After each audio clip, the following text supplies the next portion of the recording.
महापालिकेसमोरचा रस्ता मोकळा करायला सुरुवात झालेली आहे। रस्त्याच्या एका बाजूने वाहतूक सुरू करण्यात आलेली आहे आणि एका बाजूने आता आंदोलक परतीच्या मार्गावर सुरू आलेले आहेत। महापालिकेसमोर कडक पोलीस बंदोबस्त देखील तैनात करण्यात आलाय। पोलिसांकडून रस्ता मोकळा करण्यास सुरुवात झालेली आहे। काही वेळापूर्वीच मराठा आंदोलक मनोज जरांगे यांनी आझाद मैदानामधून सर्व मराठा आंदोलकांना आवाहन केलेलं होतं की महापालिकेसमोरचा जो रस्ता आहे तो मोकळा करा, आझाद मैदानामध्ये या असं त्यांनी आवाहन केलेलं होतं। आणि आता हा रस्ता जो आहे तो मोकळा करायला सुरुवात झालेली आहे। गेल्या अनेक तासांपासून या ठिकाणी रस्ता अडवण्यात आलेला होता, ठिय्या मांडण्यात आलेला होता, वाहतूक कोंडी झालेली होती आणि त्यामुळे मुंबईकरांचे देखील मोठे हाल झालेले होते। आणि आता मनोज जरांगे यांच्या आवाहनानंतर मराठा आंदोलक जे आहेत ते आता आझाद मैदानाच्या दिशेने वळू लागलेले आहेत। रस्त्याच्या एका बाजूने वाहतूक सुरू करण्यात आलेली आहे। पोलिसांचा मोठा बंदोबस्त देखील तैनात करण्यात आलाय।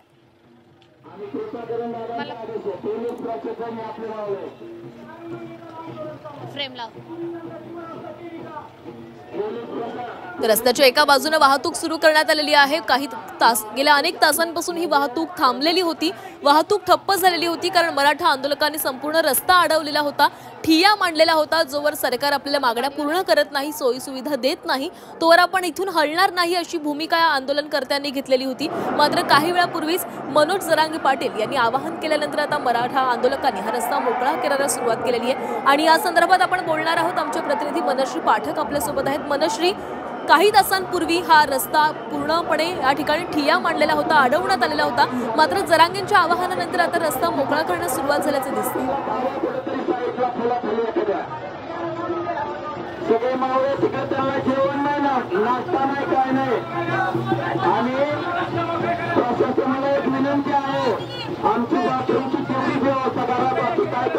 मनश्री, तुम्ही त्या ठिकाणी आहात ज्या ठिकाणी आंदोलकांनी हा संपूर्ण रस्ता अडवलेला होता, आता या ठिकाणचा रस्ता मोकळा करायला सुरुवात झालेली, वाहतूक देखील हळूहळू सुरू होतीये।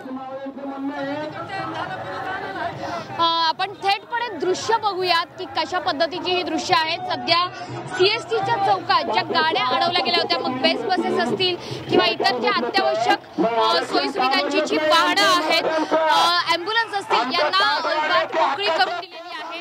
आपण जर बघितलं तर इकडे सीआरपीएफचे जे जवान उभे आहेत, त्यांनी एका बाजूला बॅरिकेडिंग केलेली आहे आणि त्या ठिकाणाहून आंदोलकांना जाण्या येण्यासाठी रस्ता उपलब्ध करून दिलाय, तर दुसऱ्या बाजूला बेस्ट बसेस असतील किंवा इतर ज्या बसेस आहेत त्या सोडल्या जात आहेत। त्यामुळे एका बाजूने जरी रस्ता मोकळा झालेला असला तरी सुद्धा पूर्णतः हा चौक मोकळा झाला असं म्हणता येणार नाहीये। माझ्या आजूबाजूला सुद्धा तुम्ही बघाल तर संपूर्णपणे आंदोलकांनी हा चौक व्यापलाय असंच दिसतंय। माझ्या बाजूला काही अनाउन्समेंट मराठा आंदोलकांकडूनच केल्या जात आहेत, त्या नेमक्या काय अनाउन्समेंट आहेत मी जाणून घेण्याचा प्रयत्न करणार आहे। मला सांगा की तुम्ही काय अनाउन्समेंट करताय, नेमकी काय अनाउन्समेंट करताय तुम्ही? तुमच्या गाड्या सोडल्या जात आहेत का? तुम्ही काय अनाउन्समेंट करताय सांगा? आमच्या गाड्या तिकडनं सोडल्या नाही, 40 किलोमीटरवरून आमच्या गाड्या थांबल्यात ना, त्या सोडल्या नाही। आमच्या मावळ्यांना नाश्ते सकत नाही सकाळ। आता पोलिसांना तुम्ही अनाउन्समेंट करून काय सांगताय?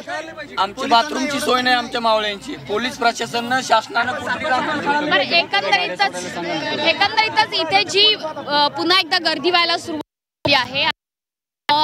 या आंदोलकांच्या मराठा आंदोलकांच्या गाड्या या काही किलोमीटर पलीकडे आहेत, तिथपर्यंत त्यांना चालत जावं लागणार आहे। त्यामुळे त्या गाड्यांचा रस्ता मोकळा करण्यात यावा अशी मागणी आंदोलकांची पोलिसांकडे आहे।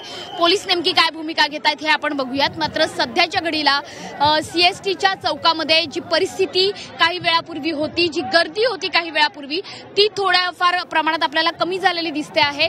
बेस्ट बसेस असतील, ॲम्ब्युलन्सेस असतील, यांना वाट मोकळी करून दिली जाते मराठा आंदोलकांकडून। मात्र आमच्या गाड्या ज्या ठिकाणी शिधा आहे, ज्या ठिकाणी जेवणाची व्यवस्था आम्ही आमची करून घेतलेली आहे, गावाकडनं आणलेलं अन्नधान्य आहे, तिथपर्यंत आम्हाला सोडा अशी या आंदोलकांची पोलिसांकडे असणारी मागणी आहे। प्राची, नक्कीच मनश्री, धन्यवाद तुम्ही दिलेल्या सविस्तर माहितीसाठी। तर या संपूर्ण घडामोडींवर आपलं लक्ष राहणार आहे।